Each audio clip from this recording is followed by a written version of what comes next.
Iniciar a gravação.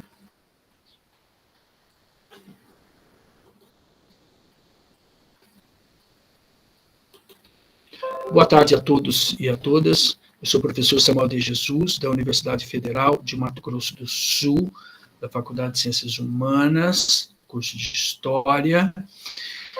E nós estamos aqui presentes para o trabalho, a arguição, a apresentação do trabalho de conclusão de curso de Gustavo William dos Santos Rodrigues Navier Ortiz, intitulado A Relação Bilateral Brasil e Rússia durante os governos de Luiz Inácio Lula da Silva, de 2013 a 2011, que o trabalho é apresentado à Faculdade de Ciências Humanas da Universidade Federal de Mato Grosso do Sul como requisito parcial para obtenção do título de licenciado em História, e o orientador sou eu, o presidente da banca, professor Samuel de Jesus.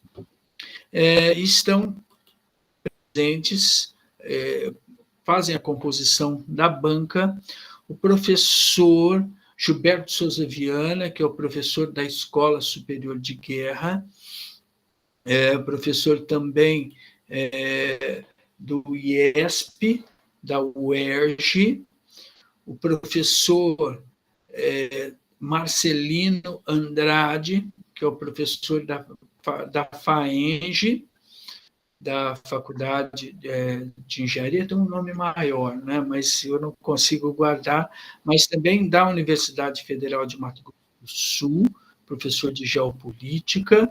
Agradeço a presença dos colegas que poderão agora apreciar o trabalho de Gustavo, para que ele aí se forme, né, como já uma etapa cumprida aí para a sua formação. Estou vendo Marcelino, estou vendo Gilberto, Gustavo, William. Muitos nos acompanham, né? Olha só, nós temos aqui 11 pessoas acompanhando, agora 12. Estou aqui tendo que permitir todo mundo. Muito bem, então. Gustavo iniciará com a apresentação de 15 a 20 minutos. Depois, o professor convidado, que é o professor Gilberto Souza Viana, fará a sua exposição, a exposição daquilo que leu e daquilo que expôs, né? A partir da sua leitura, ele fará uma exposição, uma avaliação também do trabalho de Gustavo. Depois, Gustavo responderá ao professor as indagações do professor Gilberto Souza Viana. Depois, respondido, o professor Marcelino Andrade fará a exposição, também a sua apreciação do trabalho de Gustavo, e depois Gustavo responderá às arguições do professor Marcelino, e aí, feito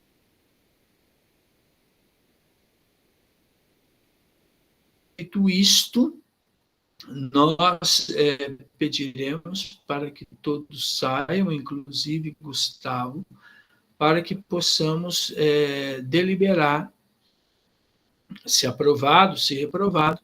Então, a partir daí, então, deliberado, tomada uma decisão, todos entram novamente na sessão para que possamos proclamar aí o resultado. Bom, então, vamos lá.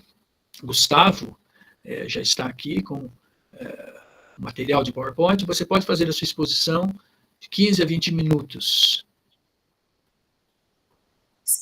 Certo, professor, muito obrigado pela palavra. Queria agradecer aqui a presença de todos, especialmente o professor Samuel, que orienta meu trabalho, a presença do professor Gilberto Viana, a presença do professor Marcelino. Tá, vamos lá começar. Deixa eu voltar no tema, que eu esqueci de explanar o tema. O tema do meu trabalho é a relação bilateral Brasil-Rússia durante os governos de Luiz Inácio Lula da Silva durante os períodos de 2003 a 2011. Esse é um trabalho, inicialmente, que tem como objetivo fazer uma análise das relações diplomáticas entre Brasil e Rússia durante o período de 2003 a 2011, explorar como Brasil e Rússia consolidaram as suas relações durante esse período e analisar as motivações políticas e ideológicas que nortearam a política externa de ambos os países. Como metodologia foi utilizado a revisão de literatura, a base de dados principal que a gente usou para análise de documento primário foi a base do Concórdia, que é alimentado pelo Ministério de Relações Exteriores do Brasil, né? E declarações oficiais de ambos os governos.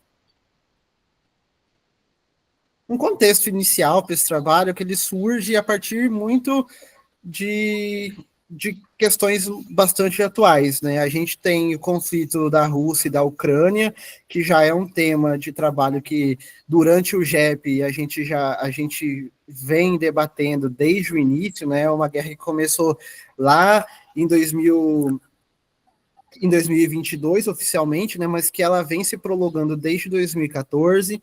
A gente também tem a expansão do BRICS, né? Anunciada no ano passado, com a adesão do Egito, Emirados Árabes Unidos, Irã, Arábia Saudita e Etiópia, né? E a relação entre Putin e Lula, que são os atuais líderes dessas duas grandes nações, né?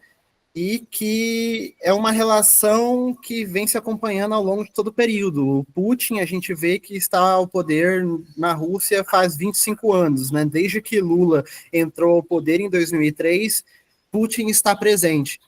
E Lula também está presente agora em um terceiro governo. O meu trabalho é separado em 3 partes. Um breve antecedente, depois de 2003 a 2010, Lula 1 e 2, e depois um panorama, que é um balanço geral dos avanços e perspectivas dessas relações Brasil-Rússia na era Lula e também na última década. Em breves antecedentes, o trabalho fala sobre os primeiros contatos entre o Brasil e a Rússia. Inicialmente, a gente tem a expedição Langsdorff, que é que realmente marca um primeiro contato entre esses dois países. Num primeiro momento, o Império Russo e Brasil colônia, logo posteriormente veio o Brasil independente, né, que foi uma expedição científica capitaneada pelo diplomata russo aqui, Langsdorff, aqui no Brasil, de caráter extremamente técnico-científico. Posteriormente, a gente tem a relação com a União Soviética no século XX. Ou também, como a gente pode dizer, a não relação com essa nação, visto que a gente está num contexto de Guerra Fria, a gente está no contexto de ditadura aqui no Brasil, e a postura que o Brasil adota desde o início do século XX é uma postura de subserviência, né, aos Estados Unidos. Ele acompanha a política de Washington, nesse sentido. No entanto, a partir da segunda metade da década do século XX, a gente vê que o Brasil começa a adotar uma postura de independência. Nós temos um momento de relação antes da Guerra Fria, durante 2 anos em decorrência da Segunda Guerra Mundial, que depois cessa, e depois, ao longo dessa segunda metade, a gente tem o que seria um começo de relações comerciais, estritamente comerciais, mas também uma mudança de postura, pois o Brasil, nesse período, ele não faz adesão ao boicote às Olimpíadas que acontecem em Moscou, boicote esse encabeçado pelos Estados Unidos. Posteriormente, já na década de 90 e começo dos anos 2000, a gente tem a presença de FHC. A presença de FHC é importante nesse sentido e para esse trabalho, porque FHC em Moscou, no ano de 2022, um ano antes dele sair da presidência, FHC assina uma parceria junto com o Putin, uma parceria estratégica com o Brasil, que seria apenas realizado a partir da entrada de Lula, né, um ano depois, em 2003. Com a chegada de Lula em 2010, a postura muda um pouco, né? A gente tem a visita de Putin ao Brasil, que acredito que seja um marco para as relações Brasil-Rússia, visto que foi o primeiro chefe de Estado russo, né, a visitar um país, a visitar o Brasil. Depois, posteriormente, a gente tem a Missão Centenário em 2006, que é o grande marco dessas relações nesse período. Essa Missão Centenário seria levada de um astronauta brasileiro ao espaço, e vinha sendo negociado desde 98 com os Estados Unidos, né? No entanto, com os Estados Unidos acabou não se concretizando, porque o Brasil ficou em um dos últimos lugares da fila. Então, o Lula, para adiantar isso, paga 10 milhões ao governo russo, 10 milhões de dólares ao governo russo para levar, né, esse primeiro brasileiro ao espaço. E é uma missão muito bem sucedida. O Marcos Pontes, ele vai à Rússia, ele recebe treinamento e chega ao espaço. Posteriormente, a gente tem em 2009, a formação dos BRICS, que vinha sendo debatida desde 2003, 2004, a partir daquele artigo, né, da Goldman Sachs, que fala sobre os BRICS, né, que são essas nações emergentes, no qual o país se encaixaria nisso. Além disso, falando da última década, né, a gente tem os avanços e perspectivas dessas relações. Uma questão que é bastante pautada pelo Brasil em relação à Rússia nesse sentido é a adesão ao Brasil no Conselho de Segurança da ONU, né, um assento permanente, que inicialmente, desde FHC, havia por parte dos russos uma certa desconfiança do Brasil. Essa questão do Brasil não era levada tão a sério, apesar da Rússia, desde sempre, desde a era Putin, pautar por um mundo multipolar. Havia ainda essa questão de um pouco de conservadorismo mesmo, e de pragmatismo nessa relação em questão à adesão ao assento permanente no Conselho de Segurança da ONU. No entanto, depois da formação dos BRICS, os russos também passam a acreditar no Brasil, né? Passam a fazer apoio a essa questão. Nós temos também uma questão bastante importante nesse contexto, que é o impeachment de Dilma Rousseff na última década, né? Que seria a sucessora do Lula e também que daria continuidade à política externa de Lula. No entanto, a gente vê um esfriamento nas relações. A gente tem, durante esse período, a assinatura de planos de ação para ser realizado sobre essa parceria, né? E também nós temos a eleição de Bolsonaro e visita desse chefe de Estado à Rússia, que também marca outro momento nessa década, né? O Bolsonaro é membro de um partido totalmente diferente, contrário, e tem uma visão política totalmente contrária a Lula, né? E a política externa adotada de Lula. E a gente vê também outra postura do governo brasileiro perante ao governo russo, né? A gente vê um pouco de maior dependência econômica, visto que a gente está no contexto, e o presidente Bolsonaro foi eleito no contexto dentro do conflito da Ucrânia, né? Então a gente acabou sendo dependente do gás não, de incrementos agrícolas, né? Deixa eu passar.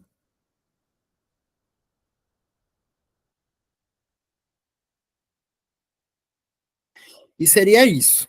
Eu tentei deixar um pouco mais resumido porque eu fiquei com muito medo do tempo. Acabou sendo resumido até demais, acredito.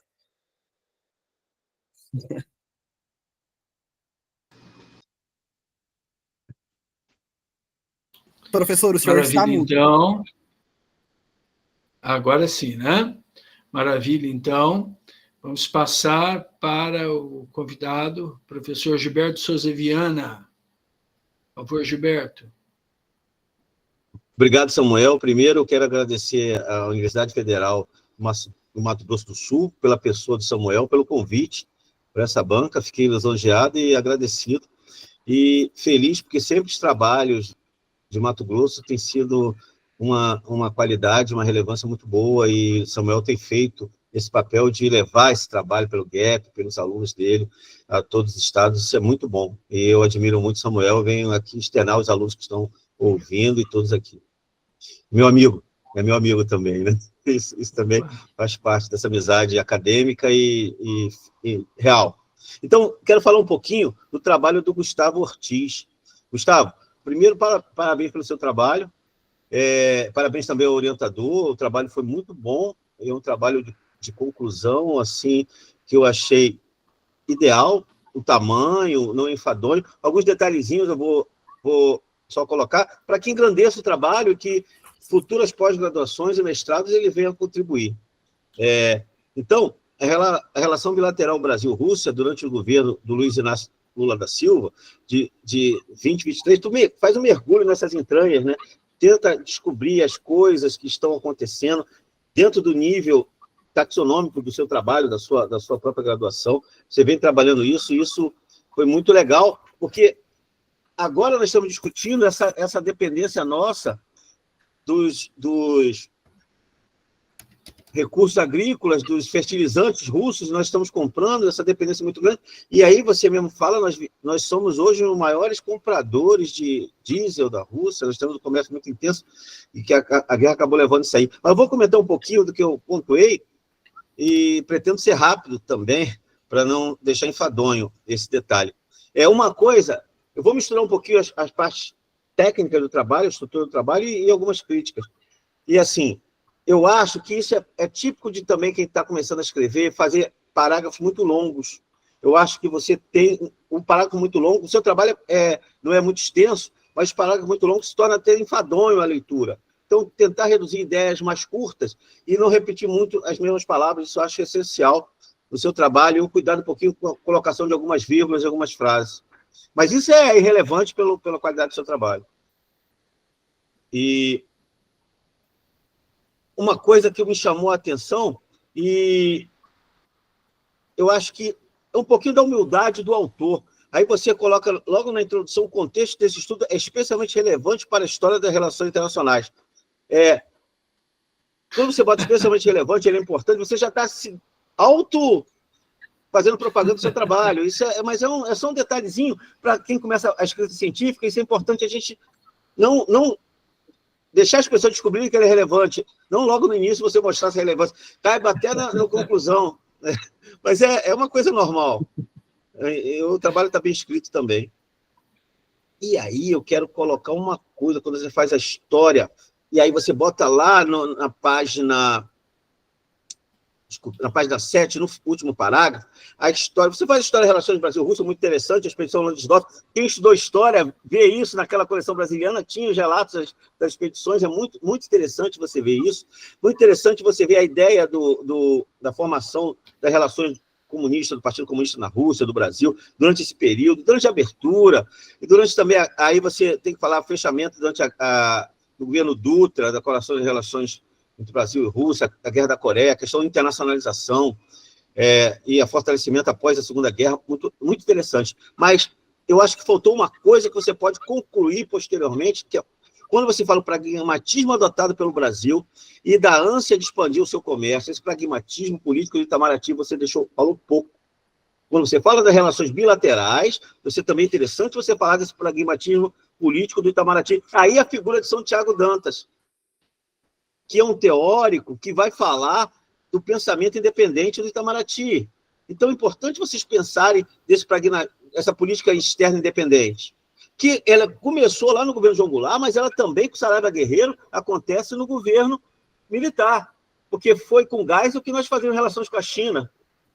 Isso antes do próprio do Nixon retornar relações com a China nos Estados Unidos. Então, explicar um pouquinho depois, outro trabalho, não nesse, mas explicar um pouquinho, ou até no nosso rodapé, o que é esse pragmatismo político brasileiro e quem são os cabeças, porque você está falando de uma coisa que está ligada direto à RI, né? Essa relação Brasil-China. É só uma pequena contribuição para o seu trabalho.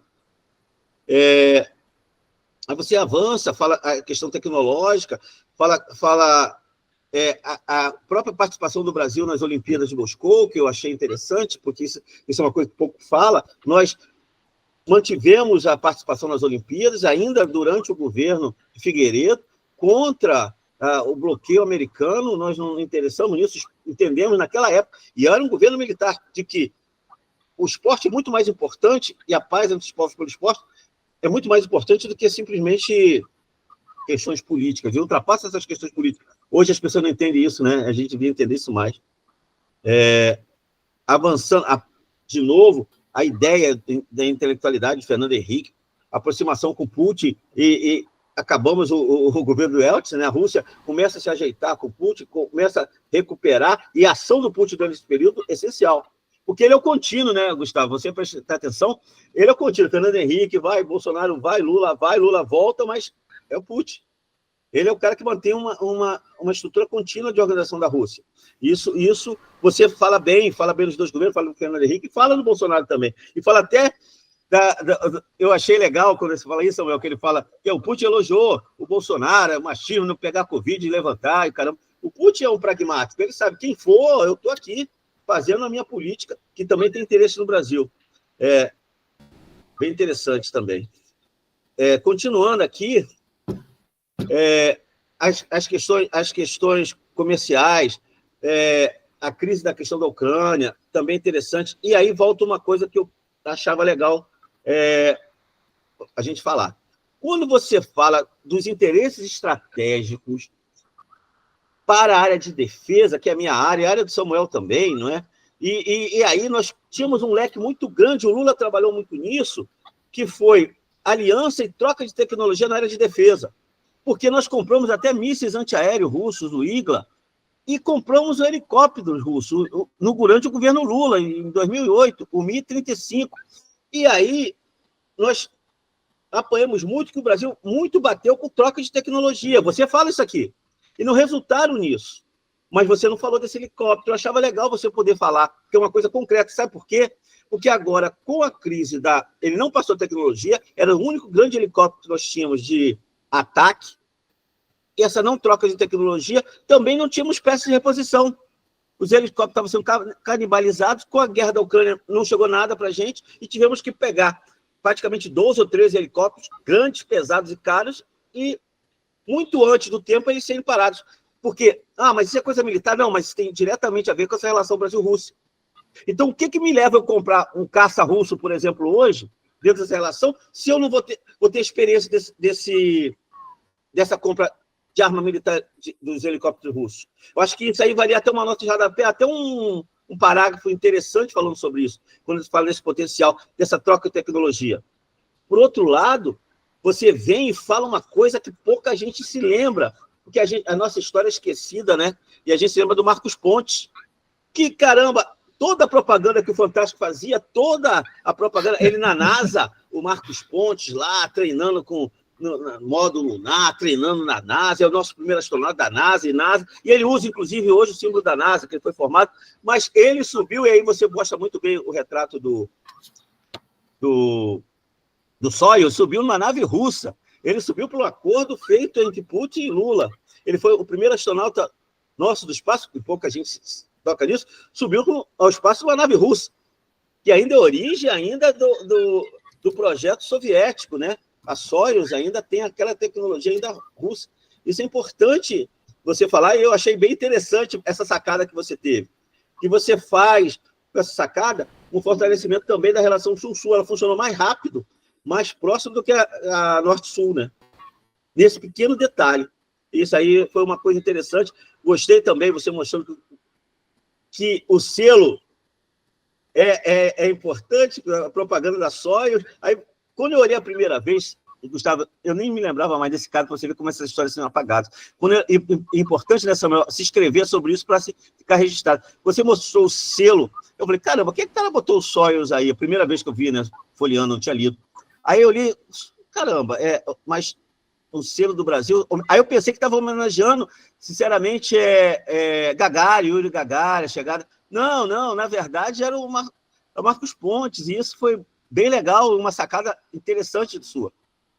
Isso eu tenho que dar os parabéns também. E aí, falta uma coisa. Você fala dos BRICS, que é hoje a grande questão. Isso tem a ver com o governo Trump, e talvez o posicionamento do Lula ele vai se aproximar mais dos BRICS. Você vai uma aproximação da China muito intensa. Nós estamos tendo agora a continuação da Rota da Seda da América Latina, e a China forçando a aceitação do Brasil ou não, a Rússia e um sistema de pagamento único entre os países dos BRICS, o BRICS aumentando com novos países, fazendo parte, e a questão da Venezuela, que foi censurada pelo Brasil, e causamos um impasse diplomático com a Venezuela, mas você não tem uma biografia mais sobre os BRICS na sua biografia. Eu achava legal até botar uma biografia do Oliver Stunkel, que eu acho que é da Fundação Getúlio Vargas, Samuel, é da Paz e Terra, sai da Paz e Terra.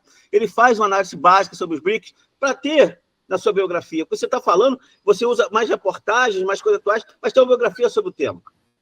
Eu acho, é uma sugestão, que isso vai abrir o caminho para a sua tese virar um artigo e você puxar da sua tese o que está acontecendo com os BRICS hoje, a relação Brasil-Rússia hoje, os fertilizantes hoje, a questão com Putin, Truman e Lula, Putin, Trump e Lula, entendeu? Você poder trabalhar aí, foi... É que eu estava lendo outro trabalho de um doutorado agora sobre... Aí estava falando de Truman, eu falei, caramba, tudo junto. Mas o seu trabalho, te falar, o seu trabalho, às vezes, é melhor do que alguns doutorados. A estrutura do seu trabalho foi melhor do que os trabalhos de doutorado. Continuando, então, eu acho que a gente tem que reforçar muito, colocar uma biografia mais forte sobre os BRICS. Até para você puxar um artigo, Samuel, com certeza, vai encaminhar você para uma revista legal. E até para a revista da ESG mesmo, você refinar seu artigo, poder mandar para o nosso caderno estratégico. E aí, continuando, para não estender muito, as observações, as relações do Brasil, os temas Sul-Sul, a participação o apoio da Rússia à participação do Brasil no Conselho de Segurança da ONU, que é legal. Aí, só que tem uma coisa que me chamou a atenção lá na página 18, a Rússia demonstrou apoio condicional ou incondicional? Acho que foi apoio condicional, né? Então, ela deu uma condição para o Brasil entrar? Ah, verdade. Quando se fala apoio condicional, ela está exigindo uma coisa para apoiar o Brasil. Sim, não, é incondicional. Então, aí você tem que consertar. Certo. Entendeu, Samuel? Isso eu acho que tem que consertar, porque ele botou... A Rússia demonstrou um apoio condicional à candidatura do Brasil. Então, ela está pedindo alguma coisa para o Brasil. Não, ela não está. Aí eu teria que descrever a condição. Qual é a condição? Não descreveu, então é incondicional. Sim. Tá? Mas é um detalhezinho básico, mas é só para te chamar a atenção, para dar fluidez no teu texto. E não deixar o cara com a dúvida. É uma condição, ela está exigindo que o Brasil compre armamento, compre fertilizante. Não é condição, é incondicional. Ela apoia que o Brasil entre. Então é outra coisa. Que é bem o que eu entendi que você falou ali. Né? Mais alguma observação? De novo, que muito afeta o nosso estado, que tem uma base agrícola na economia, no PIB mais forte, que é a questão dos fertilizantes que você colocou, a questão essencial dos fertilizantes. Aí talvez uma nota de rodapé, por que nós ficamos tão dependentes desses fertilizantes russos? Por que nós delegamos, fechamos nossas fábricas de fertilizantes? Isso, inclusive, é um trabalho, um artigo que o pessoal aí do GEP escreveu no nosso caderno estratégico. Acho que isso cabe uma nota de rodapé. Por que tanto fertilizante russo nós estamos dependentes? Por que não temos fábrica aqui, agora estamos recuperando nossas fábricas?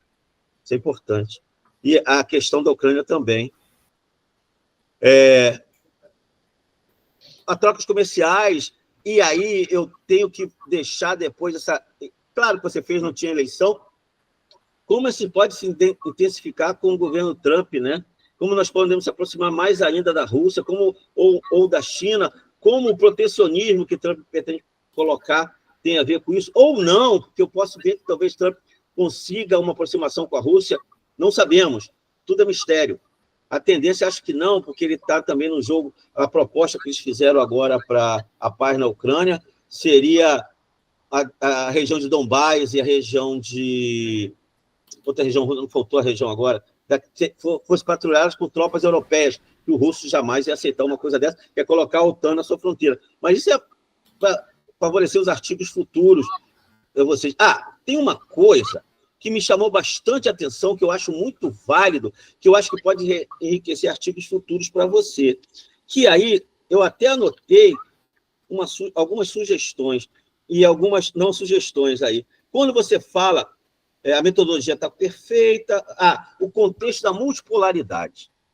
E aí, isso é uma coisa que merece você colocar, porque é um conceito que você está trabalhando, e nas relações internacionais, a ideia da multipolaridade, embora já seja uma coisa antiga, ela está sendo colocada em contexto à unipolaridade americana, e aí tem vários autores que podem trabalhar com isso. Eu lendo agora, que eu gostei bastante, e você tem, claro, tem na Amazon, academicamente a gente fala da Amazon, mas como professor, eu também falo do LibGen. E que os dois são... Mas eu falo da Amazon. Você pode comprar o texto do cara, mas você pode, talvez, achar no LibGen. É o Anitav Acharya, que ele tem um texto muito bom sobre o fim do poder americano. Ele é um dos teóricos da multipolaridade, é indiano. Acharya, ele é indiano, e ele fala o quê? Com C-H-A-R-Y-A, Acharya. E aí o fim da ordem americana. O fim da ordem americana é uma questão da multipolaridade. Nós temos até pessoas que bebem na fonte de Acharya e acabaram sendo divulgador disso, que o Dugin, que é o teórico do Putin, Alexander Dugin, na quarta teoria política dele, ou fim da multipolaridade, que ele fala bastante isso, ele vai buscar Acharya, vai buscar... E também, aí, para não dizer que eu estou seguindo autores sul-sul, Huntington ainda fala o choque das civilizações. Quando você falar dessa multipolaridade, que você está trabalhando o seu trabalho. O sul-sul já está puxando para a multipolaridade, que eu acho que é o caminho mesmo. Acho que a própria crise e racha da sociedade americana, o Trump vai ter que se bater muito para isso. Eu não sei se ele tem a capacidade ou não de conseguir só o futuro nos girar. Mas eu acho interessante, Samuel, colocar isso nesse contexto. Como eu falei de novo, as pontuações, algumas frases, algumas coisas, mas são bem detalhes pequenos, para facilitar a leitura. Como eu falei, você fazer os parágrafos muito grandes, você tentar diminuir os parágrafos já facilita bastante. Bom, eu acho que eu falei demais aqui. Huntington Acharya eu acho legal, eu acho um livro sobre os BRICS, eu acho interessante. A ideia essencial que qualquer coisa de relações internacionais, você fala o pragmatismo diplomático brasileiro, aí vale ler um pouquinho Santiago Dantas, vale ler alguma coisa sobre esse tema, ou algum manual de relações internacionais, acho interessante. Eu acho que eu quero só parabenizar o seu trabalho, Gustavo, é muito bom, e também parabenizar a orientação do Samuel, que a gente vê que foi muito aplicado e teve um refino muito grande no trabalho. Parabéns a vocês. Eu sempre orgulho. Samuel, me chame para mais bancas, eu estou à disposição sempre. Maravilha, meu querido Gilberto Viana. Você é um craque. É muito gostoso ouvir você aqui, as suas observações. Para mim é uma coisa de sentar aqui e ficar escutando, né? Você sempre antenado, ligado mesmo, e pensando, né, estrategicamente, que é a nossa área de defesa, né? De estudos de defesa. Estou vendo o Fayal ali no fundo. Fayal está lá no fundo. Já foi. Mande um abraço para ele. Faz tempo que eu não vejo, querido amigo também. E maravilha, muito obrigado aí pelas suas observações, Gilberto. Poxa, é realmente assim, muito legal. Mas o trabalho do Gustavo está muito bom e a orientação foi muito boa. Pô, que legal, que legal. É um prazer trabalhar e ler o trabalho do Gustavo. Pô, que legal. Agradeço, Gustavo. Professor.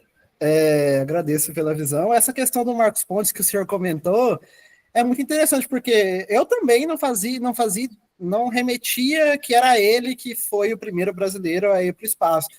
Eu acho que me deu esse start quando eu estava estudando e quando eu acabei visitando o Ministério de Ciência e Tecnologia em Brasília em 2022, na Semana Nacional de Ciência, e eu acabei conhecendo a senhora do Ministério que apresentou o Marcos Pontes ao presidente Lula na época, e apresentou essa ideia de levar o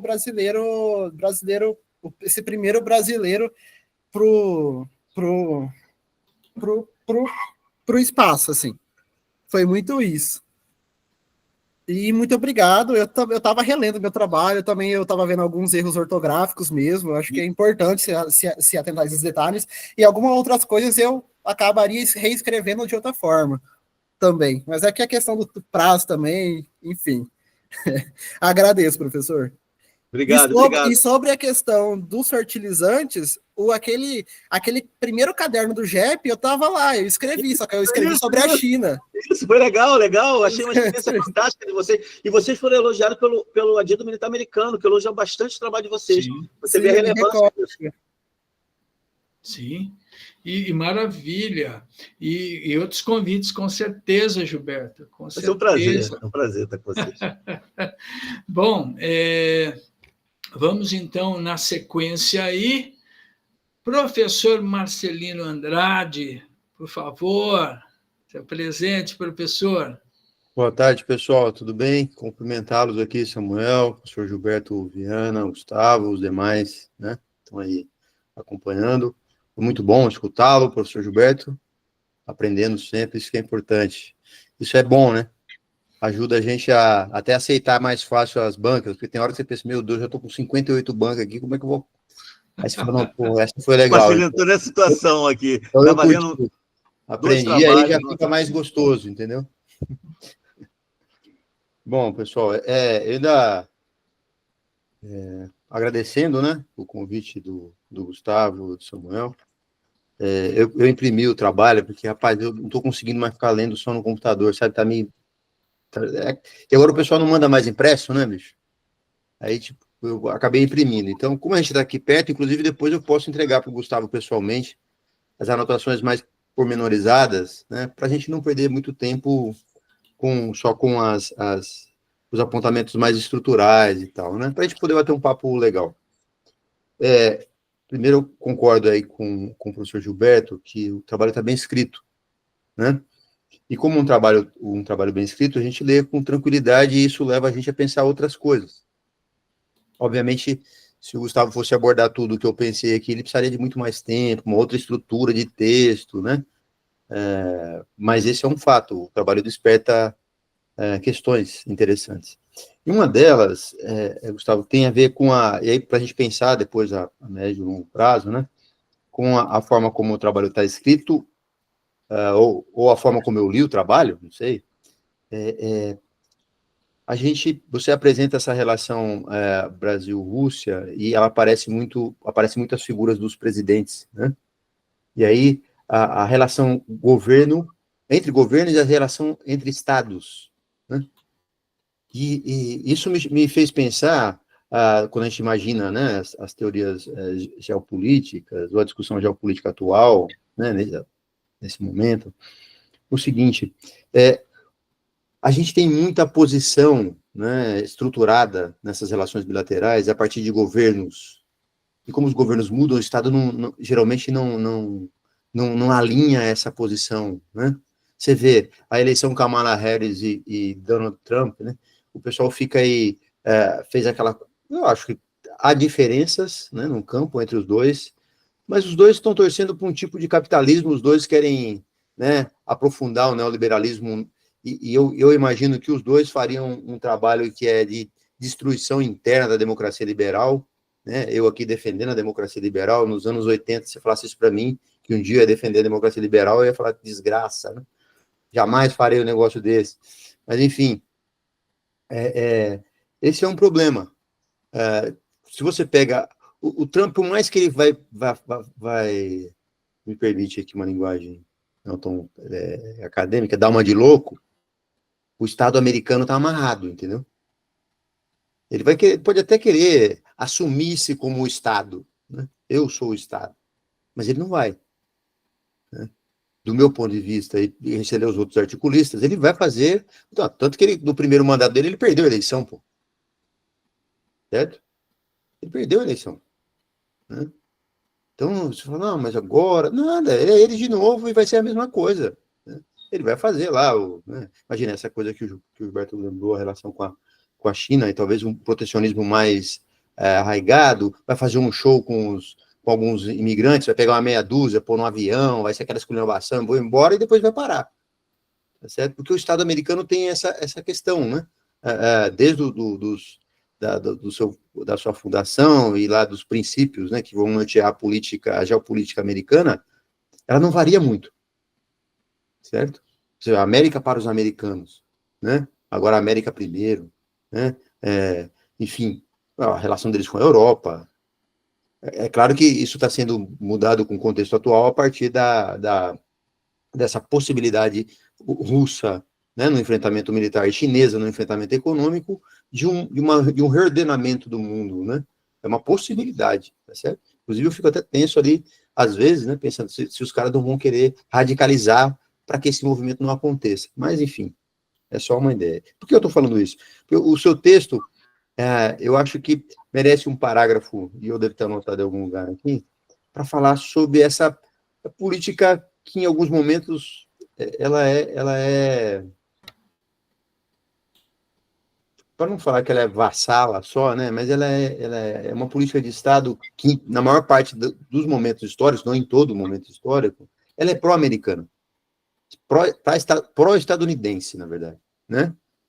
Então, quando você fala da relação Lula, e aí você aponta o Bolsonaro ali em um determinado momento, no governo dele, óbvio, e aí fica parecendo que é uma relação entre governantes e Estado ao mesmo tempo, né? Isso é verdade, mas não é a política do Estado brasileiro, ela, no final das contas, ela acaba pendendo, né? Vide aí a relação com a Venezuela, né? Nos BRICS, essa coisa de ficar fazendo beicinho para aceitar a rota da seda, né? Se não for uma estratégia para poder conseguir estruturar esse processo melhor, ela está sendo influenciada pelos americanos também, né? Eu não estou dizendo que isso olha, o fim da picada, porque ela existe sempre.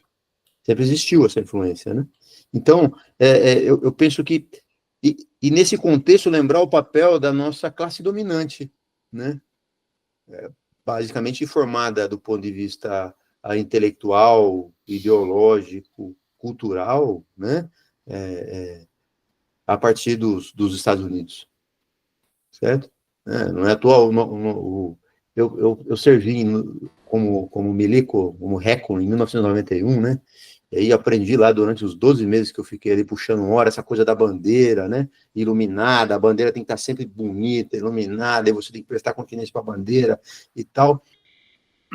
Tem duas coisas que eu vi aqui em Campo Grande e depois também vi na TV. Uma foi o Bolsonaro batendo continência para a bandeira americana, que para eu, récord formado em 91, foi uma humilhação. Eu jamais faria isso, nem se eu estivesse preso. A outra coisa foi ver essas bandeiras nacionais aqui nas casas despencando, sabe? Sabe, derretendo, assim, saindo uns pedacinhos, né? Eu falo, nossa, então, pode um negócio desse, né? A bandeira no escuro, a bandeira em cima da árvore, no meio do mato. Você fala, meu Deus do céu. Mas, enfim, a classe dominante brasileira, ela tem esse perfil. E ela acaba organizando o Estado Nacional, né? Então, quando ela pensa e influencia os governos, do meu ponto de vista, ela segue esse caminho, né? E o seu trabalho, que é muito interessante, e ele está falando do governo Lula, tá certo? E eu tenho que concordar com isso, você fez um recorte, mas seria interessante lembrar essa relação aí, em algum momento aqui no texto, né? De repente, um parágrafo, dois, dizendo, olha, que nem sempre as políticas de governo vão retratar as políticas de Estado de longo prazo. Tanto que se vem um faz uma coisa, vem outro faz outra coisa, né? Mas a posição do Estado brasileiro, se você pega na maior parte do tempo histórico, ela é pró-estadunidense, né? E aí isso dificulta muito o movimento dos governos que querem organizar a política externa, tá certo? Porque o pragmatismo da nossa classe dominante, e aí ela tem vários tentáculos, de manter-se como classe dominante, independente do contexto internacional, entendeu? Mas geralmente abraçando teses norte-americanas. Eu acho que isso é um papel interessante, mas eu só faria essa distinção ali, né? O pessoal até lembrou aqui eu fiquei lembrando de um texto que eu li outro dia, e falava sobre o Vargas, né? E o apoio, e assim, e a tendência que ele tinha de apoiar os fascistas, né? Mas quando a guerra vai estourar, ele tomou outra posição, né? Quer dizer, a guerra já está ali do meio para o final, ele vai e fecha com os americanos, e a gente vai invadir junto com os americanos e outros tantos a Itália, tá certo? Por quê? Como pessoa, como sujeito, ele não se confundiu com o Estado-nação, né? O projeto de industrialização, ele falou, bom, o que eu gostaria é uma coisa, mas o que o Estado vai ter que fazer é outra coisa. Então, acho que é isso uma questão que a gente pode pensar no texto. Aí eu vou aqui para uns pormenores que eu anotei, vou tentar não ser muito enfadonho também. Essa coisa do Marcos Pontes, né, que você coloca aqui no texto, eu achei fantástico também ter lembrado, né, que quem coloca ele no espaço é os russos, e eu fico lembrando depois ele candidato a senador, fazendo propaganda de travesseiro, eleito pelo estado de São Paulo, né, cara? Cara, o Brasil realmente é um negócio assim que, né, para você entender, você tem que estar bem calmo, tranquilo, ler muito, né? E às vezes duvidar do que você está vendo, né?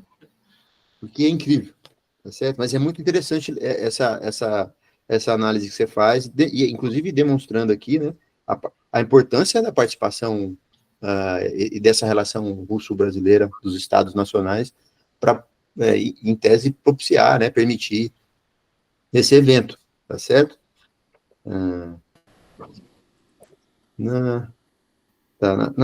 Na página aqui 7, eu farei uma modificação. Você vai citar aqui a dinastia Romanov, e eu achei que seria interessante você colocar o período, sabe? Datar, né? Você coloca lá com a queda da dinastia Romanov, a ascensão dos bolcheviques. Eu sei que você está habituado a lidar com a literatura, mas é uma parte do pessoal que vai ler, né? Para se situar, inclusive, e poder buscar outras informações, né? E você me lembra, eu sempre digo com os meus alunos, né? Tem hora que eu estou lendo o texto dele, parece que estou lendo a Bíblia, né? Naquele tempo, né, naquele momento, eu sei lá que tempo, né, que eles estão falando no texto dele, naquela época, e aqui, né, você coloca durante as próximas décadas. Eu falei, bom, sei lá, né, quais serão as próximas décadas que ele estava demarcando aí, né? Se são só as duas primeiras, as 4, né? Está na página 7, depois você dá uma olhada. Ainda sobre essa questão da relação russo-brasileira, e aí volto a frisar, você vai citando os presidentes, tem uma foto com Lula, com o FHC e tal, né? Por mais que ela é uma relação que tende à proximidade, né?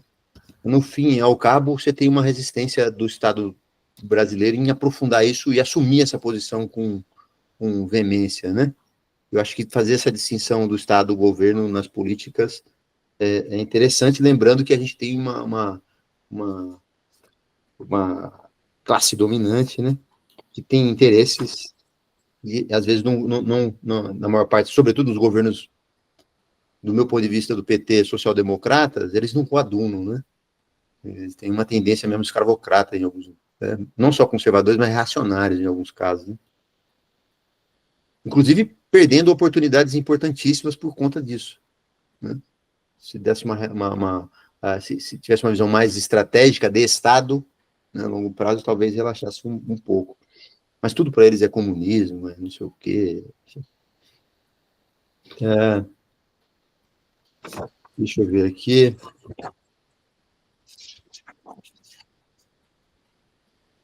Tá. Aqui sobre o astronauta, eu já tinha comentado, né? Aí o selo, muito interessante, também que o professor lembrou muito bem, achei, né? Essa coisa dos sóios no selo dos Correios, né? Fico imaginando na média, né? Na maior parte das vezes, o pessoal nem vai prestar atenção nisso, né? Mas é simbolicamente uma questão muito interessante essa. Aqui na página 15, você vai falar sobre a questão da multipolaridade na ordem mundial, né? O caráter é importante para ambos os países, tá certo? E aí, você vai falar sobre o Conselho da ONU, vai citar aqui o Gibran, e vai dizer, olha, que durante esse período, a posição dos russos era considerada conservadora, tá? Está falando de 2012, pois apesar de apoiar o assento permanente, né, mas com ressalva de não extensão do poder ao veto ao Brasil. Aí eu fiquei pensando assim, bom, você imagina os russos estrategicamente tratando com o governo brasileiro, que é até simpático, mas pensando no processo sócio-histórico do Estado brasileiro, né? E aí o cara fala, bom, eu vou abrir aqui para uma participação desse governo, né, que eu apoio e acho interessante, uma relação bilateral, mas a longo prazo, o Estado brasileiro, se ele assumir essa posição, por exemplo, de veto, né, aí você olha historicamente a posição brasileira, em alguns casos pró-Estados Unidos, fala, não dá para emprestar o pau para ele bater em mim depois, né? Tá certo? Porque numa posição dessa, qual a pressão seria gigantesca em cima do Brasil, né? Sobretudo dos Estados Unidos. Então, eu acho que isso marca a relação. Seria interessante pontuar, se você achar, né, também, e concordar, obviamente. Eu penso assim, penso que essa relação do Brasil com os Estados Unidos, sobretudo do ponto de vista de quem organiza as políticas de Estado de longo prazo, ela dificulta aprofundar relações, mesmo as mais pragmáticas, tá certo? Uma coisinha que você pode mudar no texto é essa coisa de usar a palavra onde, sabe? Que você usa, às vezes você usa o onde nos lugares em que você poderia usar o em que, né? Porque o onde é sempre um lugar, eu penso, né? Onde, ali, pô, naquele lugar, naquela, né? Na geografia isso é importante, né? Você fala onde, né? O lugar. E aí você substitui pelo em que, tá certo? E você está falando de uma relação onde os países, né? Mas não, uma relação em que os países, né?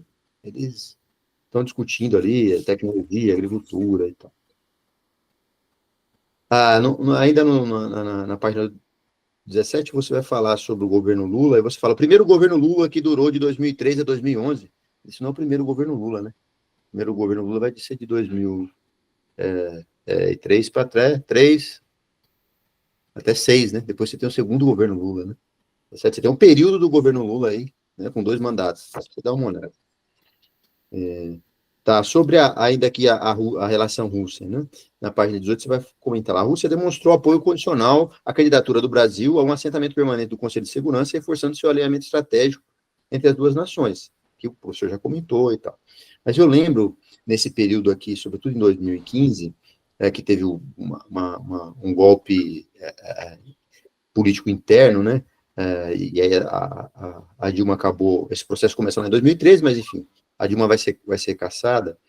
Eu lembro em alguns momentos, eu leio notícias em alguns sites, os russos alertando a Dilma que ela estava sendo espionada, tá certo?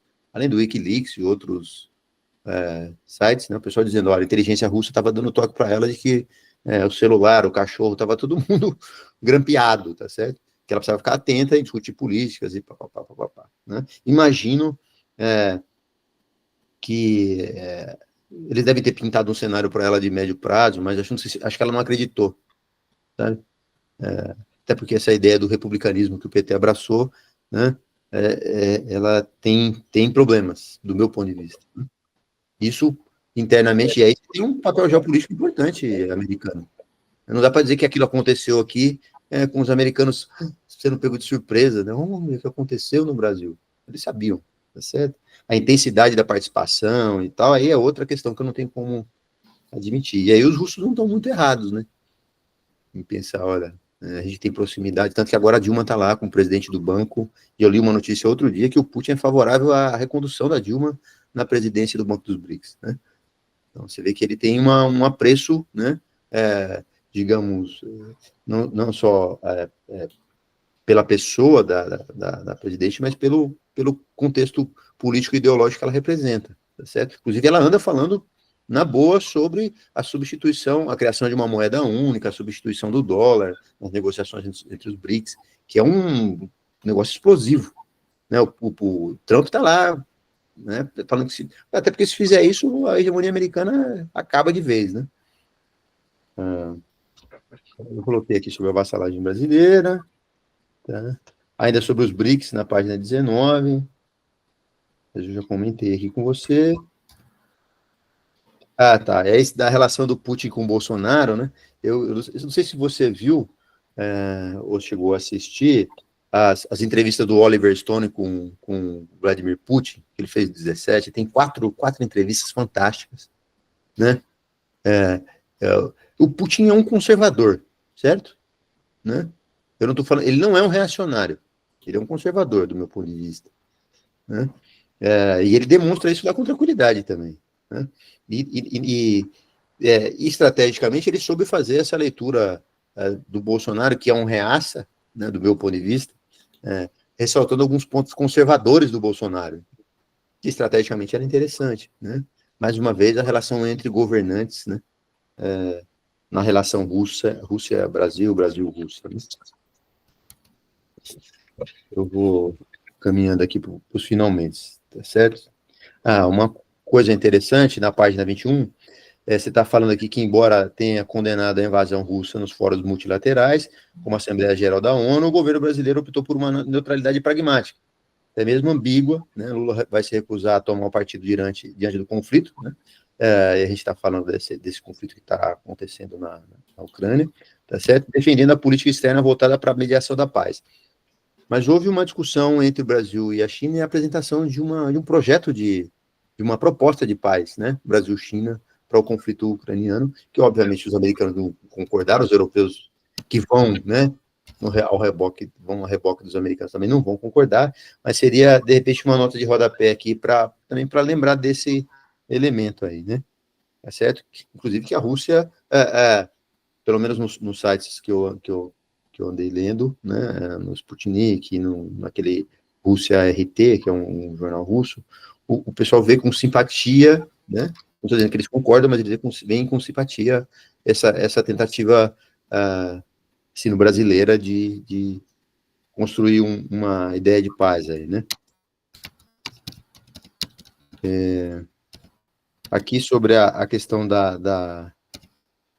ainda da Ucrânia, da cúpula dos BRICS de 2023, né, que acabou de ter uma agora importante, né, que foi em Kazan, tá certo? E que se discutiu sobretudo essa ideia de trocas em moedas nacionais, estabelecer uma relação, uma base, né,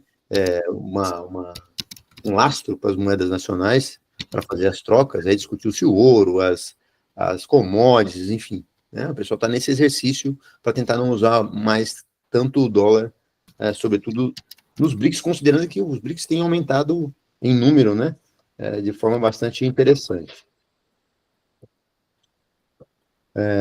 Você também vai falar aqui sobre o consumo de diesel e o consumo de fertilizantes no Brasil. Depois você dá uma olhada no texto e procura colocar alguns dados sobre isso, né? Você fala que está crescendo, mas seria interessante você pegar uma fonte confiável para apontar ali, olha, saiu de tanto e foi para tanto, né? Na página 22 você faz isso, mas tem outras páginas que aparece essa questão também, tá certo?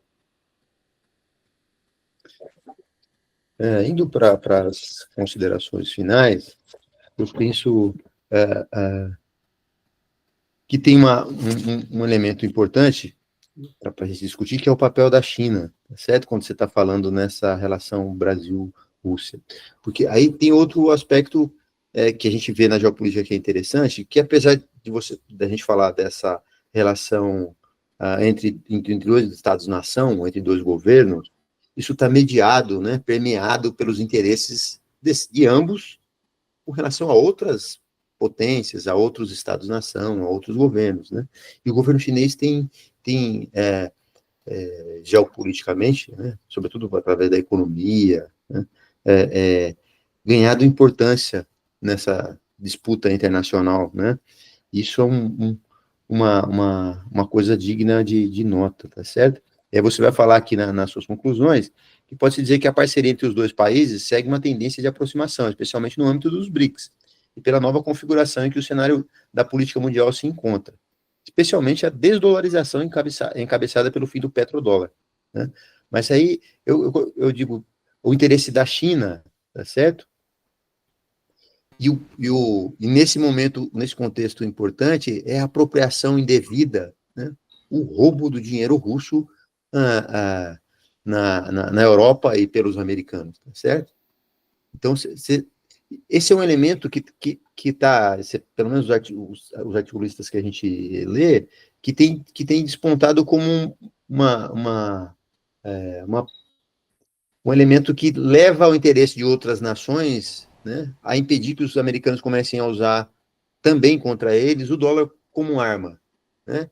Tipo, olha, eu vou aprender a sua grana, né? Imagina, no realismo estratégico, a sua economia vai para o saco, você vai perder apoio do povo do seu país e aí seu governo vai para o ralo, né? Pô, eles prenderam aí 200, quase 300 bilhões de dólares russos, né? Isso vai contra toda a lógica, né, do mercado internacional, né, das relações entre as nações no contexto capitalista baseado na democracia liberal. E aí você imagina, e esse é mais um ponto, né, importante, eu acho, nesse contexto todo o russo-brasileiro, esse momento histórico em que a democracia liberal, e tem um camaronês francês, o Joaquim Mbembe, que vai falar, tem um texto de 2016 que ele discute lá a era do humanismo está terminando, acho que é esse o texto. E ele vai falar, olha, o conflito agora é entre a democracia liberal e o governo do dinheiro. Tá certo? E o governo do dinheiro vai tentar destruir a democracia liberal, né? E aí quando você ouve, você quer trabalhar ou quer direito, né? Que desenvolvimento econômico ou direito ambiental, né? Direito de minoria. Tá? Por quê? Porque a democracia liberal, sobretudo e isso o Mbembe fala no texto dele, a democracia liberal, sobretudo no pós-50, ela vai se estruturar a partir disso, né? Garantindo direitos de minorias, sobretudo para se contrapor ao comunismo, né? Pô, os comunistas são totalitários, aqui não, né? Essa coisa que o partido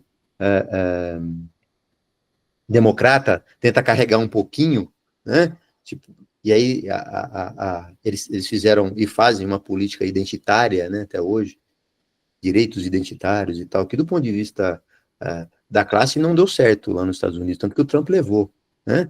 Eu estava lendo uma reportagem outro dia que alguém entrevistava um americano médio que dizia, bom, eu não estava comendo carne, cara. Certo? Os caras estão lá levantando bandeira para as minorias, que eu acho importante, né? Mas só fazer a política identitária sem o trabalhador médio conservador comer, o cara não tem base política, né? O cara também quer, né, consumir, quer não sei o que, e é isso os democratas também não fizeram, né? Então, eu acho importante. É sobre, ainda, você falando da moeda, né, comum, que não seja o dólar, né? Eu fiquei pensando aqui, o FMI, o BRICS, né? O dólar como arma, né? E, enfim, esse papo de Bretton Woods, né? Já foi para o espaço, entendeu? E aí tem um texto de um americano, que é o Michael Roberts, ele está naquele site resistir.info. Depois você procura lá, né? Que ele vai falar justamente sobre isso aí, né? O dólar, né? E o Bretton Woods, né? Inclusive, eu recomendo outros textos do Michael Roberts lá sobre essa questão geopolítica internacional e a questão política nacional. E também recomendo um texto de 2018 do Rubens Bauer Naveira, está nesse site também, resistir.info. As novas armas da Rússia, implicações para o Brasil, né? E que é bem interessante. Não é um texto muito longo, mas é interessante. Para terminar, eu agradeço, né, o convite, certo? A gente pode estender o papo também em outros momentos sobre essa questão, para eu aprender também, né? Foi muito legal ler o texto. Eu não tenho nenhuma pergunta específica, né? Você fica à vontade, Gustavo, para falar. E eu posso te entregar aqui as anotações que eu fiz no papel. Obrigado, Gilberto, obrigado, Samuel, o pessoal que está aí ouvindo, e o Gustavo pela paciência. Maravilha, professor Marcelino, falado, então. Vamos, então, para Gustavo. Gustavo, por favor. Queria agradecer ao professor Marcelino, né, as colocações. E sobre essa questão do Trump e novas eleições americanas, a gente vê que o Brasil também pode apostar uma postura de Trump, ele é contra partidos de esquerda, né? Ele está colocando agora em seu governo umas pessoas realmente pró-dinheiro, acabar com a democracia liberal, né? Tanto é que Elon Musk aí foi declarado como ministro já de seu governo em processos em coisa de concessões, né? E dessas agências reguladoras, e sendo que o Elon Musk também tem problemas com agências reguladoras americanas, então provavelmente ele está lá para facilitar os seus negócios. Mas eu acho que a questão do Brasil também entra numa questão de a Rússia também vai adotar uma postura, os Estados Unidos vai adotar outra, porque agora os democratas, o dilema deles era a Rússia e a China são meus inimigos, ponto. Os republicanos agora são a China é minha inimiga, então eu quero a Rússia como aliada. Tanto é que uma das ministras do governo Trump agora também é uma ministra pró-Rússia, né? Que ela sempre está na Rússia dando palestras e entrevistas, né? Pró-Rússia. É uma democrata, mas que não é tão democrata assim. Né? E aí, o que a questão do Brasil o Lula pode tentar conseguir alguma aproximação via Putin, né? Eu que acredito que talvez já esteja acontecendo para o Trump. Ô, Gustavo, mas eu imagino que você está falando dessa questão do Elon Musk, eu estou lembrando aqui do governo do Milei na Argentina, né? E lembrando quando a gente falava sobre o Estado, né? E a discussão dentro na esquerda, nos anos 90, e que a gente participa até hoje, né, com menos intensidade, sobre a tomada do Estado e a destruição do Estado, né? E a reconstrução de uma nova forma de poder. Eu fico vendo o Milei falando mal do Estado, dizendo que ele vai destruir o Estado. Eu falo, meu Deus do céu. Mas a Argentina é um laboratório para o Trump, né? A Argentina é um laboratório do Trump. Como é que a coisa funciona ali? Mas lá não vai funcionar da mesma maneira, eu penso, né? Imagina que você pensa as agências, né, a CIA, o FBI, outras agências de inteligência, e mesmo o Pentágono, né? E o que os caras vão chamar de Deep State, né? Imagina que esses caras vão abrir mão para o cara fazer o que o Milei está fazendo na Argentina, né? Tem chance. Sim. O Elon Musk adora o Milei é apaixonado pelo Elon Musk. Então, você imagina. E agora ele vai lá, como é que é? Alguma coisa das... Sei lá, como é que eu não lembro... Secretaria de Eficiência. É a eficiência. Imagina. Sim. Departamento de Eficiência Governamental. Sim. Trabalhar com as próprias agências regulamentadoras. Ele vai saber o processo inteiro de todo mundo. E que acaba exatamente o que o Marcelino falou, né? Ele corroendo por dentro o Estado, né? É a ideia dele. Porque, na verdade, o interesse dele é esse. Tanto que o Twitter acaba sendo um instrumento de guerrilha contra o Estado. Ele tem essa postura. E isso os estados locais não conseguem. E a cabeça de colocar a segunda emenda em tudo quanto é coisa que ele achar que deve, que o problema da lei americana é que é aplicar no Brasil, aplicar na Austrália, aplicar isso tem causado um... Mas também mostra como o capitalismo absoluto, onde o acúmulo é absurdo, acaba dando uma pessoa com um acúmulo de riqueza absurda, ele pode gerar... Então, nós tínhamos Rockefeller antigamente, hoje nós temos o Musk, e nada é muito tranquilo de um sul-africano vindo do regime apartheid, juntando com o supremacista branco americano, é bem complexo. Né? Sim, e hoje no governo Trump nós temos Rockefeller e MAGA. São as duas bases. Porque o Partido Republicano, né, só voltando, senão a gente fica muito longo, o Partido Republicano praticamente não existe mais. O Partido Republicano histórico, do Bush, até do Reagan, ele não existe mais. Hoje é o MAGA. O MAGA é o partido. E é um partido que trabalha com... O Bannon até gosta, o lápis de cavalo deles, então, trabalha uma frequência de negação e de subserviência a um líder. Isso é muito, muito perigoso. E sem lembrar que o Trump entrou também na linha da religião, que ele mesmo publica a Bíblia, né? Que é algo impensável, a Bíblia do Trump. Mas, senão, a gente foge muito ao TCC do Gustavo. Mas tem que desabafar, né, Marcelino? Essas coisas a gente vê e é muito chato. Respondido, Gustavo? Mais alguma observação? Não, tranquilo, professor. Maravilha, então. Eu gostei muito da banca, porque ninguém ficou nas normas, né, da BNT, um horror quando você está em uma banca, o pessoal discute normas da BNT, porque vamos fazer fica discutindo, os assuntos são muito relevantes, né, o próprio trabalho de Gustavo mostrou isso, a relevância do tema, que instiga, né, que nos instiga a pensar esse mundo. Quem estuda a história do tempo presente, né, como eu, Viana, Marcelino e Gustavo está nessa seara também, que é a atualidade, né, as coisas que vão acontecendo, é algo realmente muito, muito, muito instigante mesmo. A questão da vitória do Trump, eu fiquei de madrugada, fui dormir 4, 5 horas da manhã para ver o resultado, né? Dormi, depois acordei. Mas, enfim, me parece que Viana foi também na Rússia e foi na China recentemente, né? Esteve lá em loco, visitando. É isso, Viana? Sim, sim, sim. Eu fui no encontro de americanistas e fui na China em Beijing, no encontro de redes. Mas na Rússia eu não fui em Moscou, né? Eu fui em Petersburgo, universidade lá, que é muito boa, tem encontro de americanistas, é muito bom. E eles são um nível muito alto. O meu passaporte que eu vou ter que tirar outro, senão eu não entro na Disney mais. Maravilha. Quando Gustavo me procurou, né, com este tema,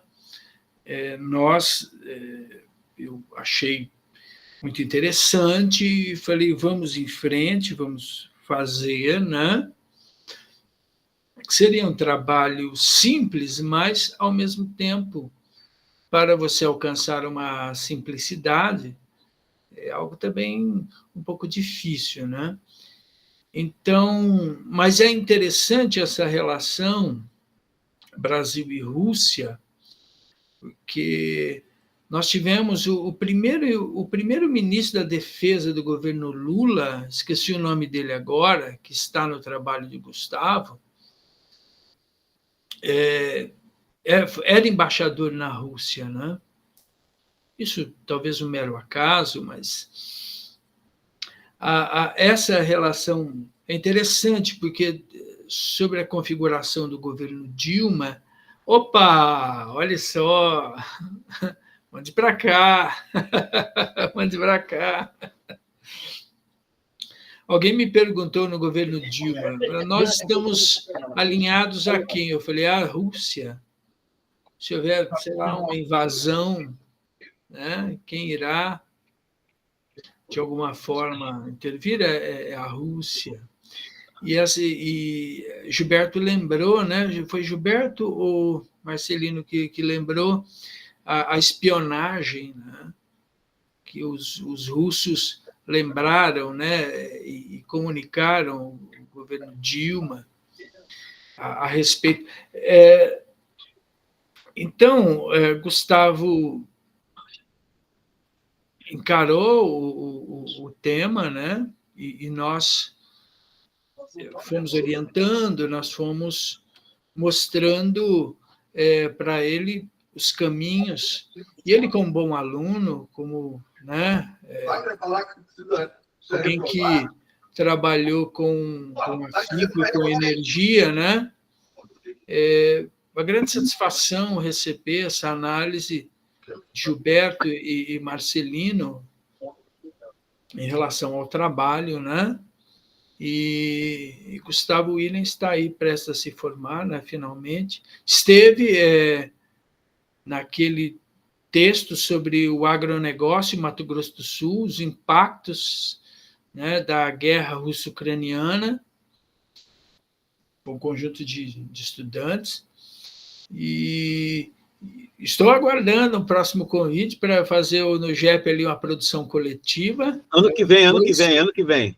um 2, Irá. que a gente possa, né? O Marcelino também está convidado a escrever um artigo no nosso caderno estratégico da escola. Obrigado, obrigado. Maravilha. Omni Def Defesa. Mas é isso daí.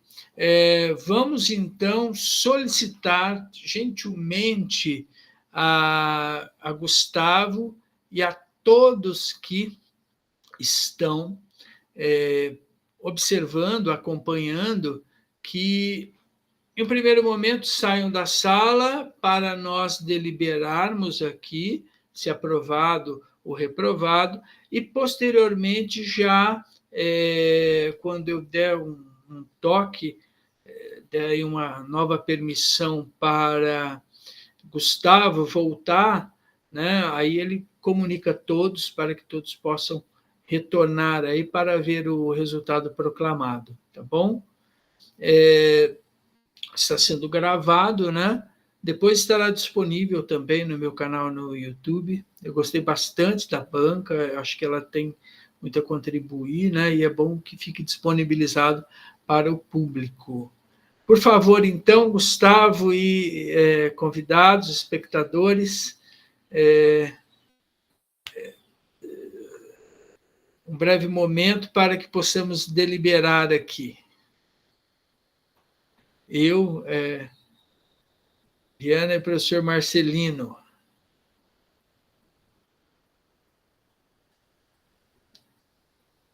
Será que temos mais alguns ainda?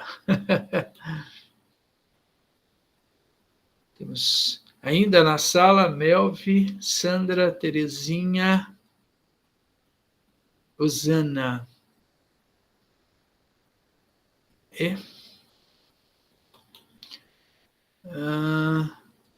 Será que eu posso aqui removê-los? Não sei se talvez remova, fica mais fácil você não remover eles. Fica mais fácil, né? Remover. Porque talvez eles estejam... Às vezes deram uma saidinha, né?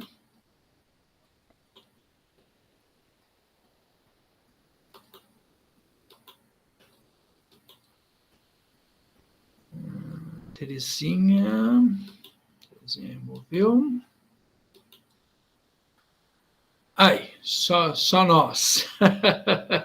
Muito bem, eu vou ler a ata, porque está sendo gravado, né? Ata de apresentação de defesa, trabalho de conclusão de curso de História de licenciatura. O acadêmico Gustavo William dos Santos Rodrigues Navier Ortiz, RGA.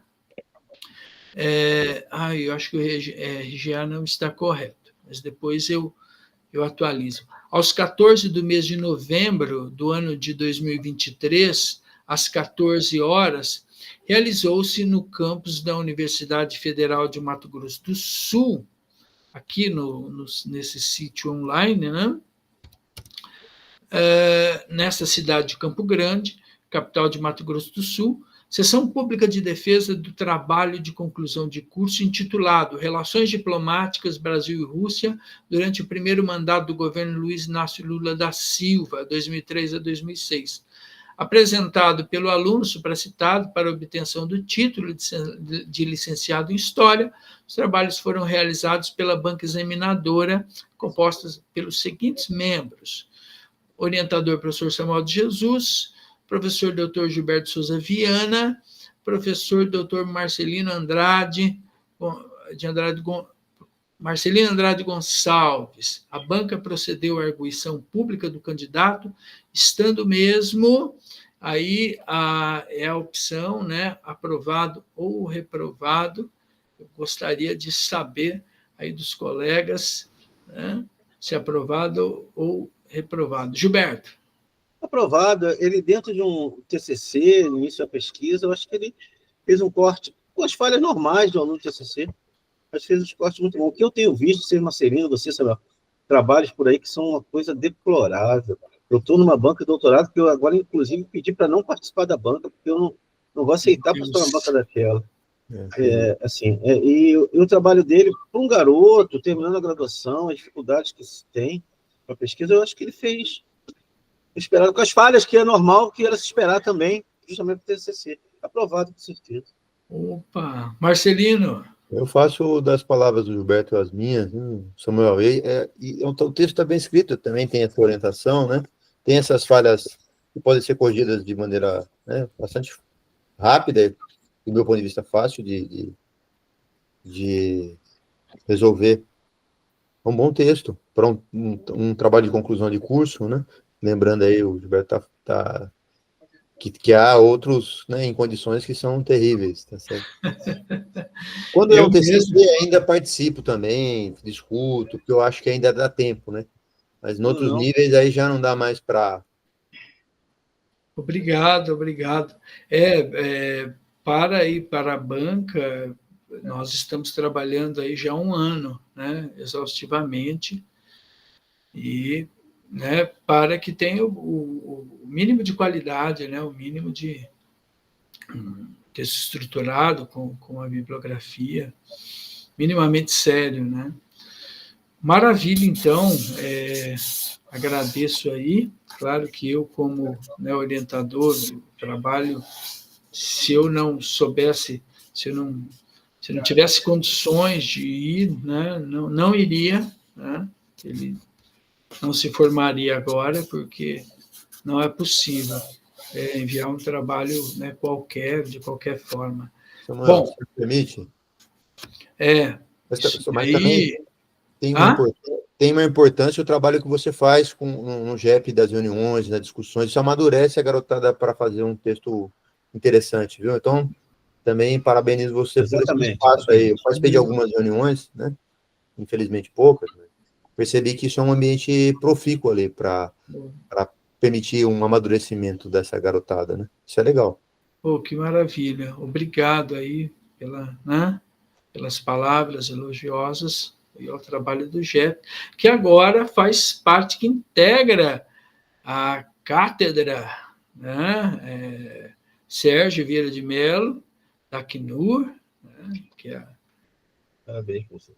ali a missão para refugiados, né, e o professor César Augusto, e nós temos aí no ano que vem uma série de atividades aí acadêmicas, né, e aí eu conto com, né, a participação de vocês aí, estejam juntos com a gente, né, estamos Pode somando contar. forças, né, que o professor César estava bastante ali com o grupo dele e precisava de um reforço aí, né, e aí, né, falei de uma agenda tal de atividades, inclusive com a publicação, né, o tema Refugiados e Direitos Humanos, de um livro.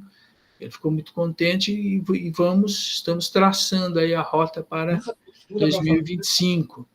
Muito bem, então, eu vou fazer o seguinte, eu vou enviar essa ata, primeiro para Gilberto assina eletronicamente, a partir do Gov.br, de preferência, e aí depois, quando o Gilberto me enviar, com a assinatura dele, eu envio para você, Marcelino, para você lá também no Gov, assinaturas lá do Gov.br, fazer essa assinatura também online, tá? Para que eu possa enviar para a coordenação, criar aí uma resolução dos formandos.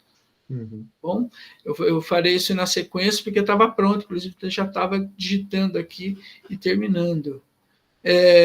De qualquer forma, agradeço, viu? É uma satisfação estar, né, com algumas pessoas. Eu sempre procuro trabalhar com pessoas que eu, né, tenho uma grande satisfação, né? Pessoas humanas, de um carinho, dentro de uma afetividade, né? Uma coisa muito legal. O afeto é sempre importante, né? A humanidade e a amizade, o carinho, sempre. Muito bom estar com vocês também, Samuel. Muito bom estar Sobretudo com o Marcelino, te conheci agora. Muito bom estar com Agradeço o Samuel. vocês também pela oportunidade, viu? Obrigado. Opa. Vou pedir, então, para Gustavo retornar aqui para proclamar o resultado. Acho que é melhor aqui pelo celular. Deixa eu ver aqui. Pelo celular.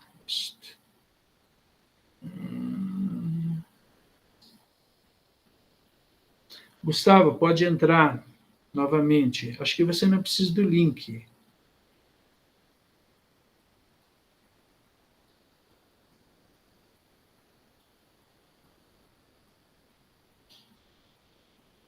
Eu acho que não. Mas, de qualquer forma, deixa eu mandar.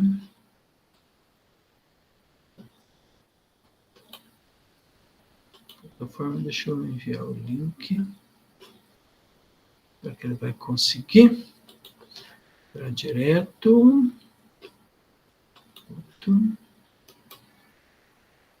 Deixa eu ver. Às vezes é preciso o link. Vamos ver. Ah, já. Entrou. O pessoal já vai entrando, né?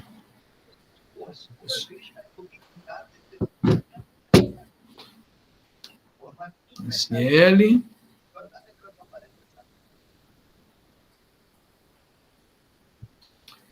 Meu caro Guto, você me ouve? Escuto sim, professor. Sim. Gustavo, nós deliberamos aqui, foi uma conversa muito difícil, né? O resultado não foi fácil, a decisão não foi. Estou brincando. Foi muito fácil. Meus parabéns, seu TCC foi aprovado. Bom, pelo professor Gilberto, pelo professor Marcelino. Bom. Epa! E é isso daí. A todo mundo, hein? Opa! Um grande abraço, viu? Parabéns, Gustavo. Você gostaria de falar algumas coisas, Gustavo? Eu gostaria de agradecer a paciência do professor Samuel por ter me orientado. Gostaria também de agradecer ao professor Gilberto Viana, ao professor Marcelino, a minha mãe que está aqui, a minha amiga Fran, a tia Charlene, que está aqui presente na sala. Charlene, um abraço, Charlene. Charlene é mãe da Eide, né? Exatamente, a mãe da Eide. Futura estudante de História. Eu gostaria também de falar que esse é um trabalho que eu busco ir para frente, né? Levar ele para frente. A gente está aí, estou aguardando, estou estudando para os editais, depois que fazer as considerações, eu pretendo tentar aperfeiçoar ele para algum projeto de mestrado. Daí eu estou esperando os editais da UERJ, da UFRJ. Professor da Federal de Goiás, que pesquisa o programa de pós-graduação. Sim. Eu estava vendo História Econômica na USP também, se consigo encaixar esse trabalho nesse sentido. A professora Tereza Turíbio, da UERJ, tem muita ligação com as universidades russas. Depois eu vou te passar o contato para o Samuel e ele passar para você. Maravilha. Claro, agradeço, professor. Ela estuda os russos, então é interessante. Sim, agradeço. E aí, tia Char, trabalhando muito? Parabéns, Gustavo. Obrigado, professor Marcelino. Então, mais algo? Não, apenas isso. Então, agradeço a presença de todos, viu? A todos os espectadores, a Charlene, Franciele, a Guilherme, a todos que estavam aqui, Maria Aparecida e os demais. Agradecer mais uma vez a Marcelino e Gilberto, parceiros aí, né, membros do GEP, e a Gustavo, meus parabéns, viu? Essa é uma grande conquista, e vou ver lá você no dia da formatura. Claro. E um abraço a todos e a todas, uma boa e excelente tarde. Obrigado a todos também. Obrigado, Marcelino, obrigado, Samuel. Parabéns, Valeu, Gustavo. Gilberto, Samuel, Gustavo. Obrigado. Até mais, pessoal. Obrigado.